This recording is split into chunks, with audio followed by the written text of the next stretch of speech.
Hello students, how are you? Today we are discussing our remaining content of the history about Bhakti or Sufi, that is the religious ferment in the North India.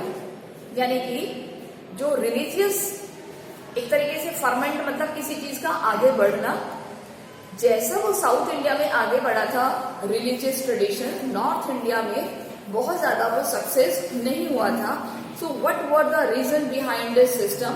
I am repeating once again today's content कि हमने दो scenario देखे हैं. एक तो देखा है south India, एक देखा है नॉर्थ इंडिया. अब हम इसमें देखेंगे नॉर्थ इंडिया और दूसरा साउथ इंडिया. हमें इसमें किस चीज के लिए रिगार्डिंग देखना है? Religious format. Religious ferment. Ferment का मतलब होता है एक तरीके से किसी चीज को बढ़ाना, किसी चीज को आगे तक ले जाना. आपको पता है साउथ इंडिया में कौन सी कम्युनिटी थी जिन्होंने इसको आगे तक बढ़ाया? अल्वार्स और Nayanars.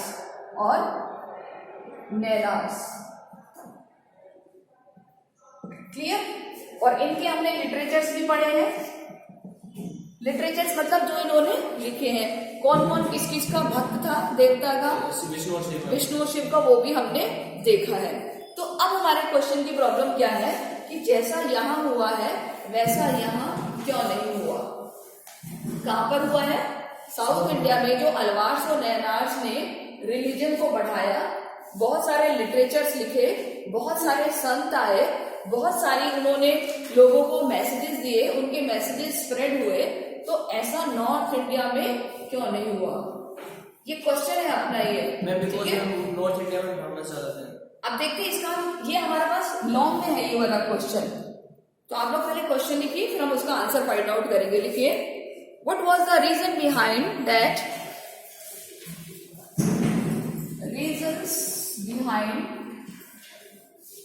reasons behind the historian have not found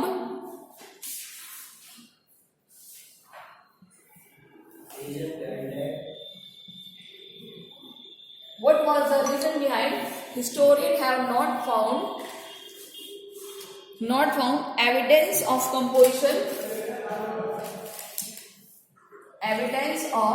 composition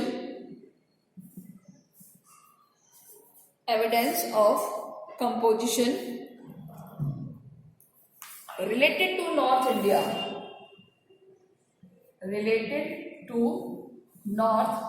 India, उत्तर भारत से रिलेटेड कुछ एविडेंस हमें नहीं मिले हैं, जैसे कि हमें कहां से मिले हैं?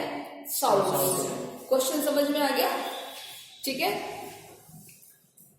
As compare to south India. अब इसको आप लिख सकते हो, आगे मैं नहीं लिख रही लेकिन आप लिख लो as compare to south India. As compare to south India, ताकि आपको कंपेयर करना होगा.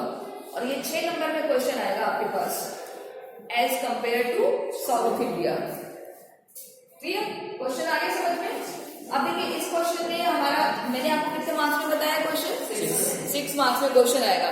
तो 6 मार्क्स में जब ये क्वेश्चन आएगा तो हमें किस किस तरीके से इन पॉइंट्स को डालना पड़ेगा. क्लियर?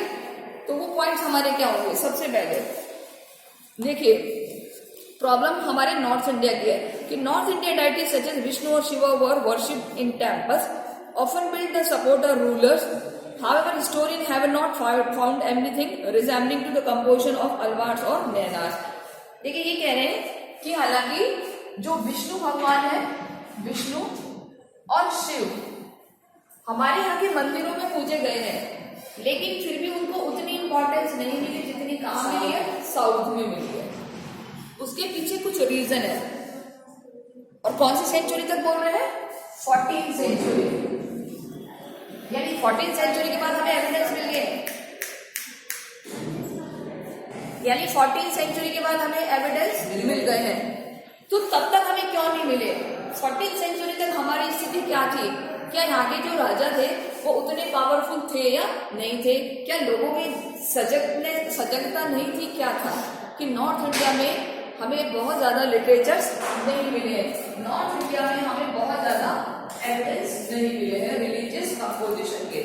क्वेश्चन बिल्कुल अच्छे से समझ अब देखिए यहां से हम अपना आंसर शुरू करेंगे। सम हिस्टोरियन पॉइंट, कुछ हिस्टोरियन ने महसूस किया है। यहां लिखे number 1, north India that period when several Rajput states emerge. पहला रीजन, सेवरल राजपूत इमर्ज। कौन सी कम्युनिटी थी उस टाइम पर 1400 से पहले? राजपूत डायनेस्टी। और आपको पता ही है कि राजपूत डायनेस्टी के ऊपर कौन हावी हुए थे जिसकी वजह से राजपूत? मुगल्स। नहीं, डायनेस्टी की मैं बात करूं, वैसे ब्राह्मण का बोलबाला था वहां पर। मतलब जैसे सपोज आप राजपूत हो, मैं ब्राह्मण हूं, तो उस टाइम नॉर्थ इंडिया का क्या सीन था कि राजपूतों के घर में सारे रिचुअल्स कौन पूरा कराते थे? ब्राह्मण पूरा कराते थे। वो एक अलग चीज है। लेकिन ये बताने को राजपूत डायनेस्टी के ऊपर कौन सी डायनेस्टी ने ओवरलैप किया? मुगल्स ने ओवरलैप किया। हम सभी जानते हैं इस चीज को, चाहे खिलजी का ले लो, चाहे उसके बाद बाबर का ले लो, अकबर का ले लो, किसी का भी ले लो एग्जाम्पल। क्लियर? तो क्या थे? बहुत सारे, मैं शॉर्ट में लिख रही हूँ क्योंकि बहुत सारा लिखना पड़ेगा। तो आप ना अपनी बुक में आप ऐसे जो जो मैं पढ़ रही हूँ उसको 1 पॉइंट 2 पॉइंट करके भी लिख सकते हो। ठीक है? North India, this was states brahmanical occupied position of importance. यहां पर किसकी पोजिशन इंपॉर्टेंट थी? ब्राह्मण्स की। पहला रीजन। कितने मार्क्स का क्वेश्चन? 6। तो आपको पूरा एक्सप्लेनेटिव में लिखना पड़ेगा। पहला पॉइंट क्लियर हो गया? फॉर एग्जाम्पल 8 का आएगा ना, ठीक है, क्योंकि अब चेंज हो गया पैटर्न। 8 का आता है आपके पॉलिटिकल में, आता है 6 का। ठीक है, आपके शायद 4 का है, उसके बाद सीधा 8 का है हिस्ट्री में, है ना। तो ये 4 में आएगा या 8 में आएगा, तो लॉन्ग चलना पड़ेगा। ठीक है, आप सोचो कि आपको ये 8 नंबर बहुत फ्री के कैसे मिल रहे हैं। पहला पॉइंट आ गया समझ में। कौन सी डायनेस्टीज थी? राजपूत। राजपूतों के सारे काम कौन कराता था? ब्राह्मण्स कराते थे। यानी कि ब्राह्मण्स को सबसे ज्यादा इंपॉर्टेंट स्थान मिला था। अब इसको थोड़ा आप अपने मन से एलिब्रेट कर सकते हो कि on that time the Brahmins have overlapped the all rituals which is held by the Rajputs. यानी राजपूतों की जितनी भी रिचुअल्स होती थी वो कौन पूरा कराता था? Brahmin. So they have important position on that time. So Brahmins they have belong to the Vedas. Brahmin किससे बिलोंग करते थे? वेद से बिलोंग करते थे। तो इसलिए और कोई कस्टम नहीं आ पाया। दूसरा, इसी में अभी तो और लिख सकते थे, performing a range of secular और रिचुअल फंक्शन। राजपूतों के सेक्युलर और रिचुअल फंक्शन कौन पूरा कराता था? सेक्युलर मतलब यज्ञ करवाना, रिचुअल मतलब दूसरे रीति रिवाज पूरे करवाना। कौन करवाता था? ब्राह्मण। पहला पॉइंट यहां तक आएगा आपका। Clear? Second point, There seem to have little to an attempt to challenge their position directly. दूसरा आपको थोड़ा लिखना पड़ेगा कि ब्राह्मणों की पोजीशन को कोई चैलेंज नहीं कर पाता। There was no any क्या बोलते हैं? कॉम्पिटिटर लिख सकते हैं। Yes, competitor of Brahmans. देखिए क्यों नहीं था ब्राह्मण्स का कॉम्पिटिटर? क्योंकि एग्जैक्ट क्यों डोमिनेंट थे? क्योंकि जितने भी रिचुअल्स होते थे वो वेदों के अनुसार होते थे। चाहे वो किसी राजपूत राजघराने में हो या किसी और राजघराने में हो, सारे के सारे किसके अनुसार होते थे? ब्राह्मण के अनुसार। दूसरा पॉइंट। तीसरा, at the same time other religious leader who did not function within the orthodox brahmanical framework. उस टाइम कोई भी ब्राह्मण के ऑर्थोडॉक्स को तोड़ना नहीं चाहता था। ऑर्थोडॉक्स मतलब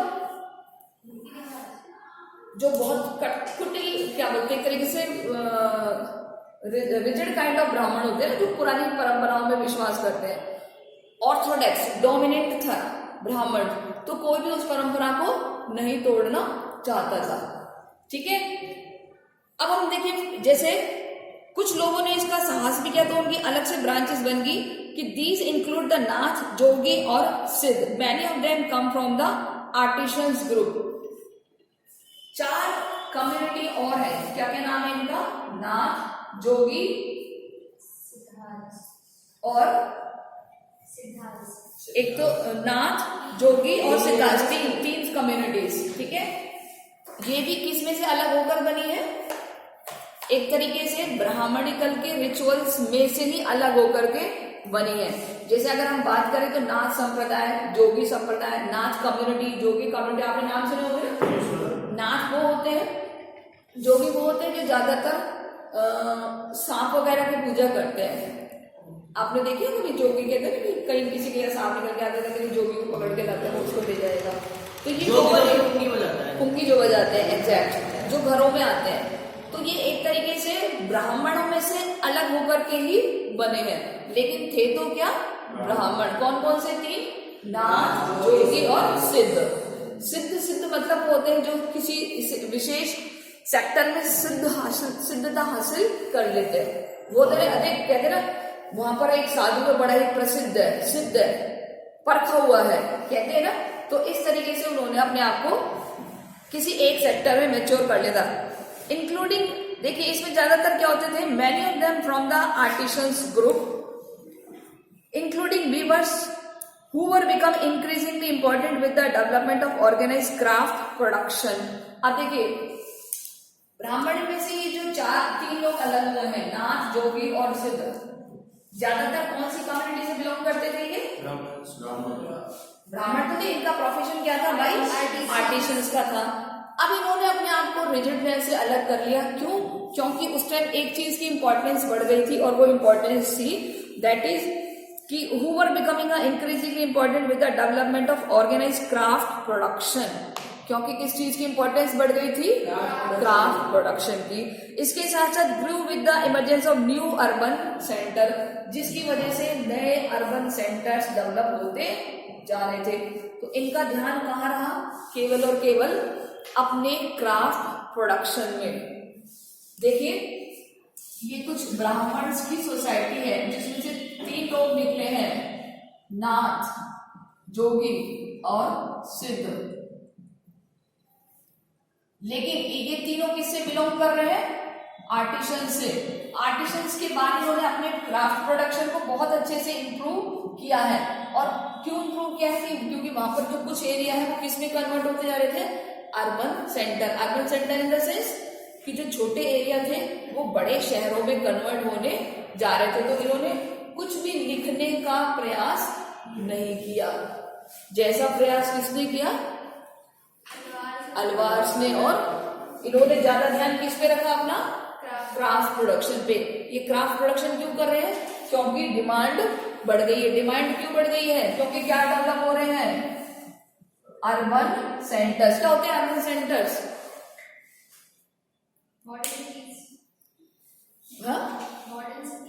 हाँ, अर्बन सेंटर का मतलब होता है कि पहले कोई छोटा एरिया है उसमें लोग रहते हैं, अब धीरे धीरे उसकी पॉपुलेशन बढ़ रही है, तो अब उसका साइज ब्रॉड और ब्रॉड होता जा रहा है। यानी कि वो अब छोटे गांव से किसमें कन्वर्ट हो रहा है? बड़े शहर में। तो आपने बात किया ना कि इस टाइम शहर कहाँ थे, लेकिन कुछ ऐसे एरियाज तो थे ना कि जो बड़े फेमस एरियाज थे, तो उनके लिए वो बड़े शहरों से कम नहीं थे। क्लियर? तो कौन कौन सी ब्रांच निकली है ब्राह्मण में से? नाथ, जोगी, सिद्ध। क्या उन्होंने कोई ग्रंथ लिखा? नहीं लिखा। कहाँ रखा उन्होंने अपने आप को बिजी? वो ज्यादा क्राफ्ट प्रोडक्शन क्यों कर रहे थे? डिमांड इंक्रीज हो रही थी, क्योंकि कुछ एरिया किसमें कन्वर्ट हो रहे थे? अर्बन सेंटर्स में कन्वर्ट हो रहे थे। अब देखिए क्यों हो रहे थे? And the long distance trade with the central Asia और वेस्ट एशिया, क्योंकि ये ट्रेड करना चाहते थे कहाँ के साथ? सेंट्रल एशिया और वेस्ट एशिया के साथ। आगे समझ में? इसलिए इनका ध्यान कहाँ नहीं गया? किसी ग्रंथ को लिखने में नहीं गया। इनका ध्यान किस में गया? प्रोडक्शन में। नेक्स्ट, यहां तक कितने 3 पॉइंट हो गए? 4 हो गए? मैंने 5 कर दिए। अब देखिए कोई बात नहीं, देखिए ये आपकी लिसन, ये आपकी कन्वीनियंट है कि आप उसको किस तरीके से लिखते हैं। एक पॉइंट में आ जाएगा एग्जैक्ट। अब नेक्स्ट देखिए, many of these new religious leader question the authority of Veda. क्या लिखेंगे कि बहुत सारे ऐसे लीडर आए जिन्होंने किसके ऊपर क्वेश्चन मार्क लगाया? वेदों के ऊपर क्वेश्चन मार्क लगाया कि वेदों में जो बात कही है कि क्या वो हर व्यक्ति के लिए है, क्या हर व्यक्ति उसको इजीली अंडरस्टैंड कर पाता है? No. So that's why they express themselves in a language spoken by the ordinary people which develop over centuries into one's use today. However, in spite their popularity, these religious leaders were not a position to win the support of ruling elites. यानी कि कुछ लोगों ने वेद की importance पर question mark लगाया कि वेद नहीं होते. अगर वेद होते तो सबके लिए होते हैं, और हम शुरू से पढ़ रहे कि वेद तो किसके लिए थे? केवल ब्राह्मण के लिए थे, छोटी कास्ट के लिए नहीं थे, विमेंस के लिए नहीं थे, क्योंकि वेदों की भाषा इतनी टफ थी कि हम जैसे तो उसको समझ नहीं पाते. जब कोई चीज हम सारी ऑर्डिनरी पीपल नहीं समझे तो वो फिर किसी खास वर्ग के लिए है. ठीक है, तो कह रहे हैं कि जब ये चीज हमारे फेवर में ही नहीं है तो वेद हमारे लिए कोई इंपॉर्टेंट पार्ट भी नहीं है. इसलिए उन्होंने कुछ ऐसी सरल चीजें ऑर्गेनाइज करी, कुछ सरल चीजें जो हर व्यक्ति के समझ में आए. किसने? कुछ लीडर्स ने. लेकिन उन कुछ लीडर को किसका सपोर्ट नहीं मिला? रूलिंग क्लास का, राजाओं का सपोर्ट. इनको किसका सपोर्ट मिला? चोलास. एग्जैक्ट, चोलास का सपोर्ट मिला. तभी तो क्या बन गए? मंदिर. तभी तो उनकी प्रतिमाएं, उनकी मूर्तियां मंदिरों में स्थापित हो गई. एग्जैक्ट. लेकिन इन विचारों को ऐसा कुछ नहीं मिला कि कुछ ही लिखते तो वो फेमस होता. हम जितने भी कबीर, गुरु नानक देव, रहीम, रहमान, ये सब देखते हैं ये सब 14th सेंचुरी के बाद है, उससे पहले नहीं है. क्लियर? एक और रीजन डालेंगे हम इसमें. उस टाइम पे देखा हूं क्या हुआ था, एक नई सिचुएशन और आ गई थी. कुछ तुर्क रूलर ने अपनी सल्तनत स्थापित कर ली थी. कहां पर? दिल्ली में. और कौन सी सेंचुरी थी वो? 13th century. हम पहले भी पढ़ चुके हैं. 13th सेंचुरी में कौन सी सल्तनत आ गई थी? दिल्ली में उन्होंने क्या बना दी? अपनी सल्तनत.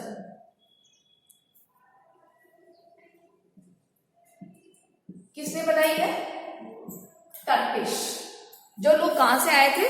तुर्क से आए थे. उन्होंने दिल्ली में क्या स्थापित कर लिया? अपनी सल्तनत, अपना राज स्थापित कर लिया था दिल्ली में. ठीक है, कौन सी सेंचुरी में? ये आपसे 1 मार्क्स में भी पूछा जा सकता है. When did Delhi Sultanate was established? Which century? 13. Okay. By which dynasty? Turkish. Very good. Clear? So this undermined the power of many Rajput state and Brahmins who were associated with the kingdoms. अब इन्होंने तुर्क वाले और भी थे कि यहाँ जो बेचारे बचे कुछ ऐसे राजपूत लोग थे, कुछ ऐसे ब्राह्मण थे जो अपना कुछ नया ट्रेडिशन चलाना चाहते थे, उनको भी दबा दिया. जिसको दबा दिया वो लिखेगा क्या? उसी को चली नहीं रही. किसने दबा दिया? टर्किश रूलर्स ने. कौन सी सेंचुरी में? इसलिए वो कुछ भी नहीं कर पाए, ना कुछ लिख पाए. क्लियर? एक और रीजन हम डाल सकते हैं. 8 नंबर के लायक हो रहा है नहीं हो रहा क्वेश्चन? ठीक है, अब हम एक और लाइन डालेंगे. The Brahmins who were associated with the kingdom, this was the accompanied by marked change the reclaimed culture and religion. The coming of Sufis, the significant part of this development. कि जब सल्तनत आ गई यहाँ पर तो धीरे धीरे क्या चीज का जन्म होने लगा? किस चीज का जन्म होने लगा भारत में? सूफीज्म का जन्म होने लगा. यानी धीरे धीरे इस्लाम भारत में बढ़ने लग गया. तो यही कारण था कि 14th सेंचुरी तक इंडिया में हमें नॉर्थ पार्ट से रिलीजियस लिटरेचर्स कंपोजिशन नहीं मिले. Are you getting my point? जैसे कि हमें कहां से मिले? सो अब हैंस करके क्या लिखोगे? क्योंकि एज कंपेयर लिखवाया था ना आपको. सो हैंस के Alvars and Nayanars got the Cholas rulers support. So they have promote their religious culture which is devoted of Lord Shiva and Vishnu. So they have promoted their composition, literatures, bhajans, जो भी इनके spirituals थे. इसके अलावा उनको बहुत सारी लैंड्स दी थी चोला रूलर से, जिसके ऊपर वो बहुत सारे मंदिरों का निर्माण करा पाए. तो जितने साउथ के मंदिर फेमस हैं, साउथ के लिटरेचर्स फेमस हैं, उतने नॉर्थ में फेमस नहीं हो पाए. So this is 8 marks question. Clear? In this question we will see about the two branches, that is the Bhakti and Sufi. So we have clear the Bhakti branch की Bhakti branch में क्या क्या था, and now we will clear about the Sufism कि what is Sufi, what was Sufi branch on that time and how it is spread India and other part of the world, कि भारत और दूसरे विश्व के भागों में यह कैसे स्प्रेड हुआ. But let first thing that is कि Sufism is related to the Islamic branch. Clear? So यहाँ पर हम जो क्वेश्चन प्रिपेयर करेंगे that is related to the कि how did Islamic religion spread in India. Bharat तक कैसे आया इस्लाम, क्योंकि भारत में पहले नहीं था. पता है आपको कौन सी सेंचुरी में कौन सी डायनेस्टी डेवलप हुई थी? 13th सेंचुरी में. लेकिन उससे भी पहले हम देखते हैं कि इस्लाम तो भारत में था, क्योंकि उस टाइम अगर हम देखें तो क्या बोलते हैं, गुलाम डायनेस्टी जो कुतुबुद्दीन ऐबक वाली है वो थी. उसके बाद अगर हम इल्तुतमिश वाला, लोदी वंश वाला देखें तो सब में था. तो कहाँ से इसकी शुरुआत हुई है? तो इसकी शुरुआत हुई है मोहम्मद बिन कासिम 711. ठीक है, मोहम्मद बिन कासिम दिया हुआ है बुक में. यहां से इसकी शुरुआत हुई है. लेकिन हम डायरेक्टली यहां से इसको शुरू नहीं करेंगे, हम इसको किसी और तरीके से शुरू करेंगे. वो कैसे? सबसे पहले हमारा जो क्वेश्चन होगा कि how did Islam religion spread in India. How Islam religion spread in India. Bharat तक कैसे पहुंचा. क्लियर? क्वेश्चन क्लियर है आपका? बहुत ध्यान से सुनेंगे. ये क्वेश्चन भी हमारा 4 नंबर में आ सकता है कि भारत में इस्लाम कैसे आया है. तो सबसे पहले हम एक बार इसकी रीडिंग करेंगे कि just the religion with the subcontinent not isolated from one another, so contact to land beyond the sea mountain has existed for the millennia. Means कि कोई भी रिलीजन किसी बाउंड्री के साथ जुड़ा नहीं होता. चाहे बाउंड्रियां कितनी भी हो, एक जगह से दूसरी जगह पहुंच ही जाता है. कोई माउंटेन, कोई बाधा, कोई पहाड़ पर्वत कोई नहीं रोक सकता. यानी एक रिलीजन दूसरे रिलीजन तक पहुंच ही जाता है. जैसे अगर हम बात करें, हमारा जो बुद्ध रिलीजन हमने पढ़ा था तो वो पहुंचा था, नहीं पहुंचा था, भारत के बाहर भी पहुंच गया. तो इस्लाम का भारत आना कोई बहुत बड़ी बात नहीं है. कैसे आया अब हम देखते हैं. तो यहां से आप अंडरलाइन करिए. अरब मर्चेंट्स, कहां के व्यापारी? अरब के. Foreigners frequently port along with the western coast of the 4th millennia. कौन सी सेंचुरी में? 4th millennia. What is the meaning of first millennia? क्या होती है first millennia? CE. First millennia CE. Anybody? इसमें बता दो. First millennia CE. CE means 1 2 3 4 5. ये उसके बाद की बात है. सीई कौन से ऑर्डर में चलता है? असेंडिंग ऑर्डर में. और बीसी किस में चलता है? डिसेंडिंग ऑर्डर में. तो ये असेंडिंग ऑर्डर है. तो जब से जो शुरुआत हुई थी उसके बाद, यानी 1 से जो शुरुआत हुई थी 1 2 3 4 5 6 से लेकर 100 तक, 100 के बाद 101 102 103. तो वो जो फर्स्ट मिलेनियम, यानी 1 से लेकर 1000 तक का जो टाइम है उसे क्या बोला गया है? First Melania.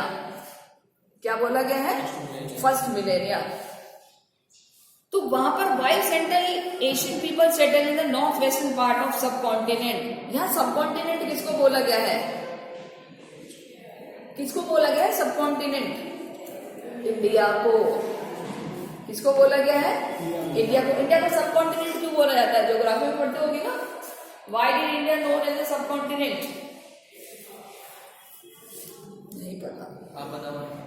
पहले आप आंसर मार्क करो कि Arab merchant foreigners frequented port with the western coast of the 1st millennia, while Central Asian people settled in the northwestern part of subcontinent during the same period.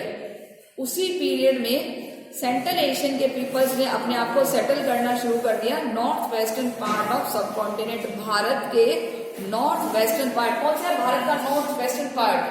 Rajasthan. ये वाला जो part है ये सारा किसमें आ जाता है? North western part. ठीक है. जैसे अफगानिस्तान, पाकिस्तान, बलूचिस्तान, पंजाब, गुजरात, राजस्थान, जम्मू, ये सारा कौन सा पार्ट हो गया? अब उस टाइम तो भारत पाकिस्तान तो था नहीं, है ना? क्या भारत पाकिस्तान तक बाउंड्री नहीं थी? तो ये वाला जो भारत का हिस्सा था वो क्या कहलाता था? नॉर्थ अफगानिस्तान का वो इंडिया में आता था। कहते हो अफगानिस्तान, बलूचिस्तान, पाकिस्तान, ये सारे एरियाज, ठीक है। नेपाल भी उस टाइम शायद इंडिया में था। नेपाल तो इस तरफ आ जाता है, नेपाल भारत का हिस्सा शुरू से ही रहा है, ठीक है। नेपाल भी, भूटान भी, नेपाल भी इंडिया में जो हो जाती है, क्योंकि नेपाल का इंडिया से रिश्ता है रिलीजियस। सीता जो है वो वहां की थी, नेपाल की थी, तो वहां पर इस तरीके से शुरू से हमारा जो कस्टम था ये अलग नहीं था, वो बाद में बाउंड्रीज बनी, तो अब वो एक दूसरे को इस तरीके से हेल्प भी करते हैं। तो देखिए, from the 7th century with the advent of Islam, from religions become part of what is often termed as the Islamic world। और इस वाले पार्ट को ज्यादातर किस नाम से जानते हैं हम? Islamic world. कौन सा आता है ये? यूएई का हिस्सा। यूएई का सारा हिस्सा आपको पता है कौन सा है? किसको फॉलो करते हैं? इस्लाम को। कौन सी सेंचुरी में हुआ है ये? फर्स्ट मिलेनियम सेंचुरी से शुरू हुआ था, ठीक है। धीरे धीरे ये कहां तक पहुंच गया? भारत तक पहुंच गया। तो अब आपसे अगर पूछा जाए कि इस्लामिक वर्ल्ड कौन सा है, कौन सा पार्ट कहेंगे? नॉर्थ वेस्टर्न पार्ट ऑफ सब कॉन्टिनेंट, ठीक है। और कौन से ट्रेडर्स कहां से आए थे? Arab traders. तो अरब तो यहाँ से ज्यादा दूर नहीं है, अरेबियन कंट्रीज यहाँ आए थे, यहाँ करके वो सेटल्ड हो गए, ट्रेड करने लगे, और यहाँ से भारत के कोस्ट कौन से होते हैं भारत के? यहाँ पर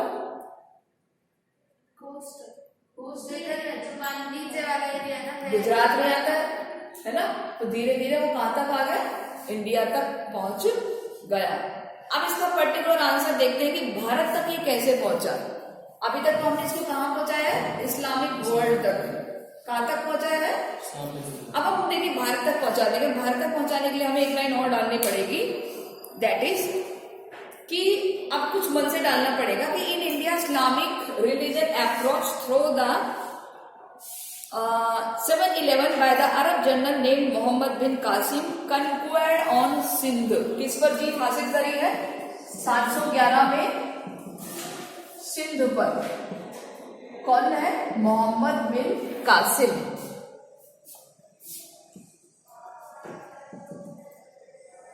कहां का जनरल है ये? अरब का। कौन सी सेंचुरी में? हमें कौन सी सेंचुरी की बात करनी है? मिलेनियम में 1 से लेकर सीई, इसको कहते हैं फर्स्ट मिलेनिया। क्लियर? तो हमारे पास तो कौन सी सेंचुरी में ही आ गया है? 711 में। कौन लेके आया है? मोहम्मद बिन कासिम। बिन वर्ड भी आता है लेकिन आपकी बुक में नहीं लगा हुआ, आप मोहम्मद कासिम भी लिख सकते हो, मोहम्मद बिन कासिम भी लिख सकते हो। कहां का ये जनरल था? अरब का जनरल। कहां पर इसने कन्वर्ट किया है? कन्वर्ट करना मतलब कैप्चर करना। सिंध कहां में आता है? पाकिस्तान का एरिया। तो उस टाइम सिंध का मतलब सिंधु नदी के आसपास का एरिया। सिंधु नदी पता है आपको? सिंधु को इंग्लिश में क्या कहते हैं? इंडस। क्या कहते हैं? और इंडस वर्ड सही क्या है? इंडिया। आपस में कोरिलेटेड हो रहे हैं सारे। क्लियर? तो धीरे धीरे, क्योंकि पहले ये पाकिस्तान वाला इंडस वाला एरिया सब भारत में ही था, और हम ये तो हम कब की बात कर रहे हैं? 711। विभाजन तो हमारा 1947 में हुआ है, तब तक तो ये हिस्से थे हमारे भारत के। तो ऐसे करके ये सारा भाई आज पाकिस्तान तक आ गया, कल थोड़ा और आगे आ गया, फिर और आगे आ गया। जो बाबर था वो भी तो इसी रास्ते ही आया था। बाबर इसी रास्ते आया था ना। कौन से कब? 1526 में। Very good. और कौन सी डायनेस्टी थी उस टाइम यहाँ पर? कौन सा बैटल हुआ था फर्स्ट जिसकी वजह से मुगल की नींव पड़ी थी? बक्सर। नहीं बक्सर नहीं, वो तो उन्होंने किया था, ब्रिटिश गवर्नमेंट ने। ठीक है, आप देखिए लेसन। अब देखिए इसका हम आंसर कैसे प्रिपेयर करेंगे। तो 711 में Arab general name Mohammad Qasim converts in which become the part of खलीफा डोमेन, और ये एरिया बाद में क्या बन गया, खलीफा domain. Turk and Afghan establish Delhi Sultanate. So this was following the format of the Deccan and other part of the subcontinent. अब देखिए ये एरिया क्या हो गया, खलीफा डोमेन. आप देखिए ना ज्यादातर अफगानिस्तान बलूचिस्तान या खलीफाज होते हैं. खलीफाज मतलब कि जो तुम्हें तो ज्यादा अच्छे से पता होगा खलीफा क्या होते हैं. खलीफा नहीं पता, से बिलोंग करते हैं फिर भी तुम्हें नहीं पता. देखिए खलीफा जो बहुत एविडेंट मुस्लिम्स होते हैं जो बिल्कुल उनको फॉलो करते हैं, जो किसी एक तरीके से धर्म गुरु भी माने जाते हैं. तो वो एरिया शेख टाइप जो होते हैं जो पहन के रखते हैं. ठीक है. अब ये सारे अब यहाँ पर और 13th सेंचुरी में तो हमारे पास वैसे टर्किश आई गए थे जिन्होंने दिल्ली सल्तनत कर ली थी डेवलप. अब उस दिल्ली सल्तनत के बाद कि यहाँ पे जो एरिया था वो टर्किश लोगों के पास चला गया, और टर्किश ऑब्वियसली किससे बिलोंग करते थे, इस्लाम से बिलोंग करते थे. तो इस तरीके से धीरे धीरे इस्लाम भारत में आ गया. और उसके बाद अगली लाइन क्या लिखेंगे, this continued with the establish of the by the Mughal empire. Turkish के बाद कौन आ गए, मुगल्स आ गए थे in the 16th century. So as well many part of Indian states that emerged the जो कि 18th century तक हमारे यहाँ पर रहते. और आपको पता है लास्ट मुगल रूलर कब तक रहा था, 1857. कौन था, बहादुर शाह. इस तरीके से इस्लाम कहाँ पर आ गया, इंडिया पे. क्लियर. तो ये हमारा 4 मार्क्स का क्वेश्चन प्रिपेयर होता है. So student enough for today. We will meet in the next video. So till then, any question you can ask to me. Till then, take care. Goodbye.